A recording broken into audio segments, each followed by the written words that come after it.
Perkenalkan, nama saya Sheila dari kelas MJ203, Prodi Manajemen PJJ S1, Matkul Ekonomi Makro. Di sini saya akan mempresentasikan tugas terstruktur atau summary infografis untuk memenuhi penilaian UAS. Pembahasannya ada tiga, akan membahas mengenai PDB triwulan 1, kurs in- in- kurs 2021, dan inflasi IHK pada April 2021. Pendahuluan. Teori ekonomi makro adalah bidang ilmu ekonomi yang mengkaji fenomena perekonomian secara menyeluruh atau luas.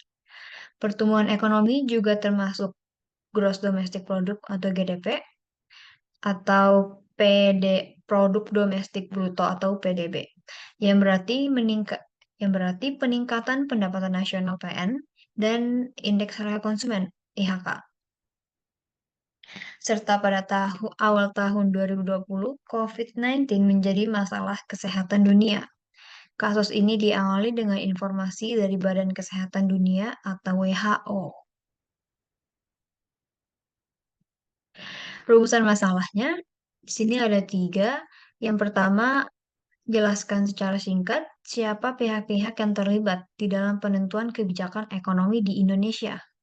Yang kedua, jelaskan bagaimana dampak penguatan atau pelemahan nilai kurs dan inflasi IHK dapat mempengaruhi PDB triwulan 1 2021.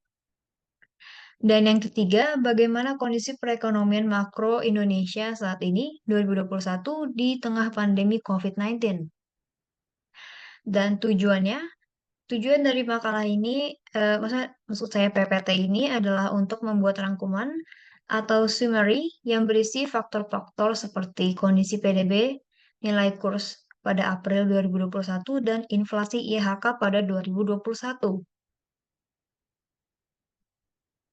Baik, pembahasannya yang pertama, siapa saja pihak yang terlibat penentu kebijakan. Di sini saya sebutkan ada 6 dan yang lain-lain juga. Yang pertama itu ada pemerintah. Di sini saya lambangkan dengan logo burung Garuda. Terus ada logo BI, yaitu Bank Indonesia. Lalu ada DPR, Dewan Perwakilan Rakyat. Lalu ada Dewan Komisioner Otoritas Jasa Keuangan atau OJK. Dan 5, Badan Koordinasi Penanaman Modal atau BKPM. Dan keenam itu masyarakat, serta yang lainnya.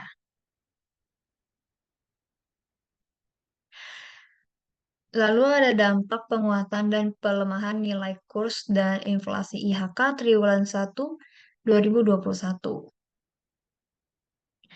Pertumbuhan ekonomi. Ekonomi Indonesia triwulan 1 2021 terhadap triwulan 1 tahun 2020 mengalami kontraksi pertumbuhan sebesar 0,74% year on year. Angka ini lebih baik dibandingkan dengan kuartal 4 2020 yang terkontraksi sebesar 2,19%. Memberikan banyak sisi positif baik di sektor ekspor, permintaan dari negara mitra meningkat 6,74% year on year. Lalu perkembangan positif pada sektor internal yang berdampak pada peningkatan 5,27%. Konsumsi pemerintah meningkat 2,96% yang sejalan dengan akselerasi stimulus fiskal. Lalu ada PMTB atau investasi meningkat yang mengalami peningkatan yang tercermin dari kontraksi yang semakin berkurang. Dan konsumsi rumah tangga masih terbatas yang berlanjut di sejumlah wilayah. Lalu ada inflasi IHK pada April 2021, inflasi indeks harga konsumen atau IHK pada April 2021 tercatat sebesar 0,13%, month to month, meningkat dibandingkan dengan inflasi bulan sebelumnya sebesar 0,08%. Meskipun demikian, inflasi ini masih di bawah sasaran yang berkisar antara 3-1%. Yang artinya indeks harga konsumen pada April 2021 itu masih aman karena masih di bawah 1%. yang tergolong sangat aman. Selanjutnya ada stabilitas nilai rupiah. Perkembangan harga pada bulan April 2021 diperkirakan sebesar 0,08 month to month.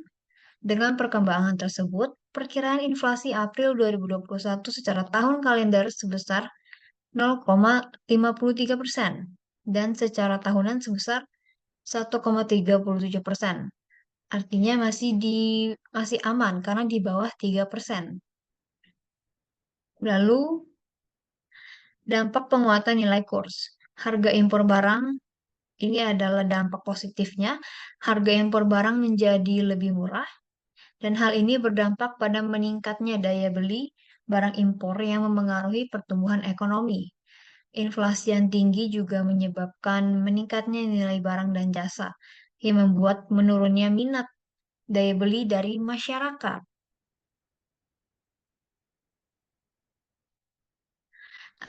Ketika inflasi naik, maka suku bunga cenderung meningkat, yang menyebabkan biaya pinjaman lebih tinggi untuk perusahaan, dan ini merupakan dampak negatifnya bagi perusahaan jika terjadi inflasi.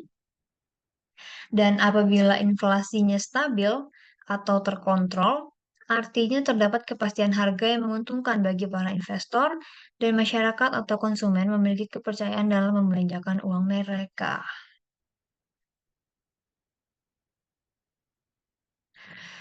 Dan terakhir, ada kondisi perekonomian makro ketika pandemi COVID-19. Perekonomian di Indonesia sempat tertekan akibat pandemi COVID-19 yang berdampak pada beragam sektor ekonomi. Pemerintah mengambil berbagai langkah untuk tetap memperkuat ekonomi. Salah satu langkah yang pemerintah ambil itu ada program pemulihan ekonomi nasional dan vaksinasi massal. Lalu pada kuartal pertama 2021, ekonomi makro Indonesia menunjukkan tanda-tanda pemulihan, yang artinya langkah-langkah yang pemerintah ambil memberikan dampak yang cukup positif bagi perekonomian. Lalu kesenjangan pemulihan Indonesia. Selisih antara PDB real dan tren sebelum krisis telah berkurang dari 7,5% menjadi 7,1 antara triwulan 2 dan triwulan 4 2020. Nah, kesimpulannya, terdapat beberapa pihak yang terlibat langsung maupun tidak langsung dalam proses penetapan ekonomi di Indonesia. Yang saya sebutkan tadi, 6 tadi, ada eh, ada OJK, masyarakat, BI, BMKP, dan yang lainnya. Lalu ada penguatan kurs mata uang menghasilkan dampak baik bagi perekonomian yang tadi saya sebutkan bagi perusahaan terutama bagaimana para investor tertolong apabila kurs mata uang berdampak baik dalam kondisi baik. Yang C ada kondisi perekonomian sempat tertekan, namun pemerintah gerak cepat menanganinya. Itu merupakan kondisi perekonomian saat Indonesia dilanda pandemi COVID-19. Baik, baik sekian dari saya. Apabila ada salah kata, mohon dimaafkan. Sekali lagi saya ucapkan terima kasih.